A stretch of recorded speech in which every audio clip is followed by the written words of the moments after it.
Happy Monday, everybody. My name is Brandon Rosa, and welcome to another episode of the Xbox in 10 podcast, your weekly source of Xbox gaming news covered in around 10 minutes. Every Monday, this podcast covers new game releases, the previous week's gaming news, and we all learn an Xbox-related fun fact together. This show is on podcast services around the world, so please subscribe on your favorite, tell a friend, and leave a review. Xboxin10.com, no numbers, is your quick source for links to all of our podcast destinations and social media profiles, which you can follow at Xboxin10. To start, let's talk game releases. There were no big games out last week, and the new games this week are Red Bow, The Surge 2 Kraken, Dragon Ball Z Kakarot, Hovership Havoc, and Far Out. Xbox is also adding 4 new games to Xbox Game Pass for PC and console. On console, they can get Frostpunk, Sword Art Online Fatal Bullet, and Tekken 7, and on PC, FTL Faster Than Light. Now on to last week's biggest news stories, and we have 8 to cover this week.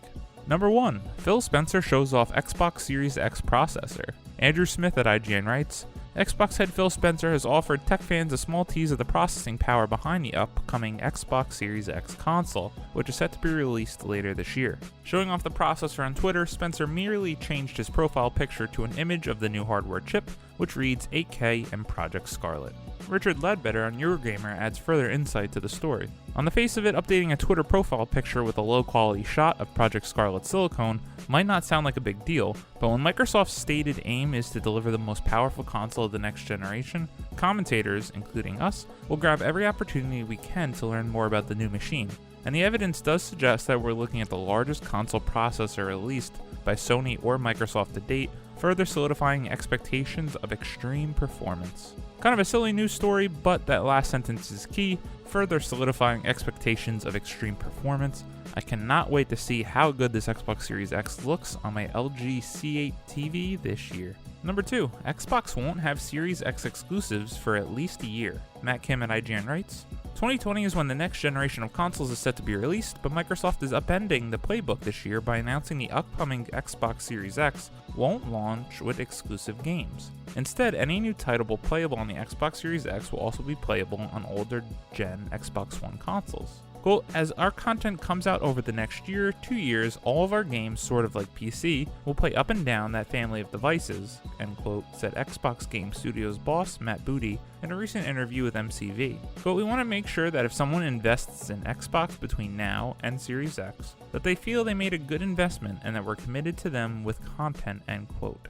What that means is that Xbox will still have console exclusives on Xbox and PC, but they won't be limited to just the Series X. Upcoming games for the next-gen Microsoft console will also be playable on the Xbox One, Xbox One S, and Xbox One X. Now, this story has been making the rounds and people taking the headline for clickbait that the Xbox Series X won't have any exclusives, which isn't entirely true. These stories aren't stories for PC games when they're released, as there's so much hardware out there. It is a little disappointing in the fact that there will be some inherent restrictions from developers that the game must be playable on Xbox One, and one developer wants to put out a really bad version of a game, but this is not new to PC, and we just need to start thinking about this next gen more like the PC ecosystem.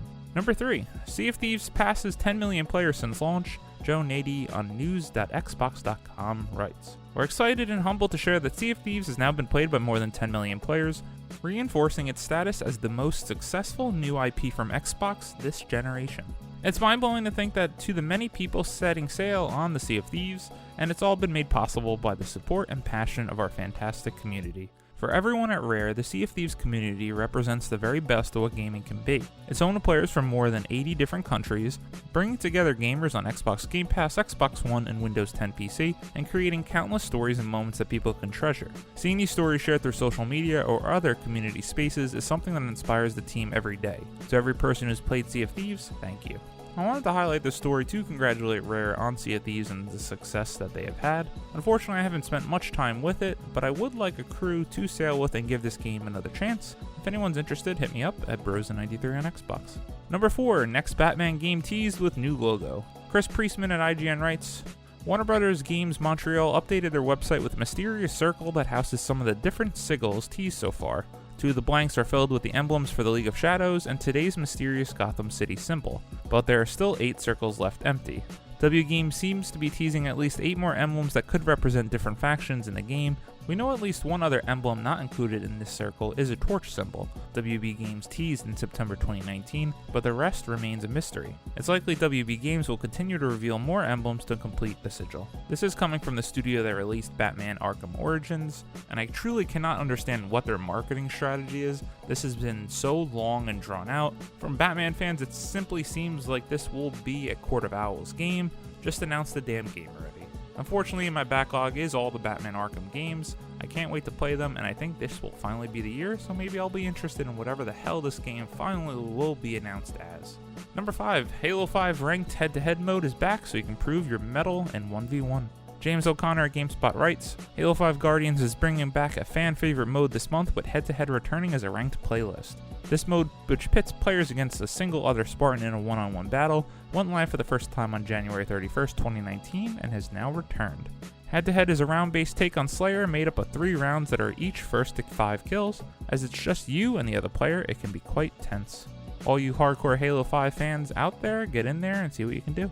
Number 6, Lord of the Rings Gollum confirmed for PS5, Xbox Series X. Chris Priestman at IGN writes, Daedalic Entertainment has reaffirmed that its action-adventure game, The Lord of the Rings Gollum, will be coming to next-gen consoles including PlayStation 5 and Xbox Series X, along PC in 2021. This is what the studio told Edge magazine for its February 2020 issue, which has a number of interviews with key developers that reveal the first new details about the game since its announcement back in March 2019. For starters, Daedalic has set out to invent its own version of the main character Gollum, rather than follow the look given to him in Peter Jackson's movies.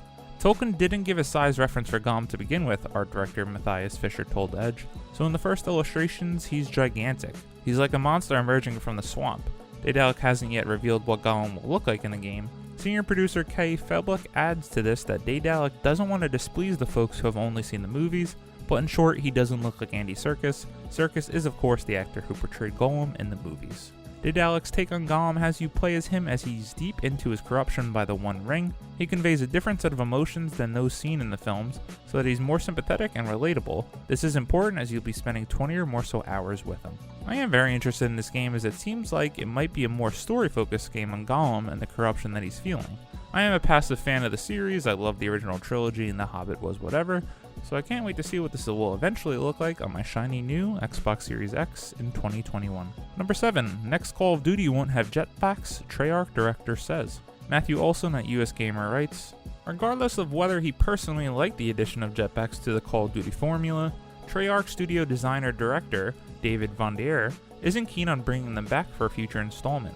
On Twitter, Vondier replied to a pro jetpacks fan with a stern all-caps, quote, no, adding later that he's still disturbed by the community response to jetpacks in Black Ops 3. Quote, such short-term memories, Vondier tweeted. You hung me from the highest branch? No.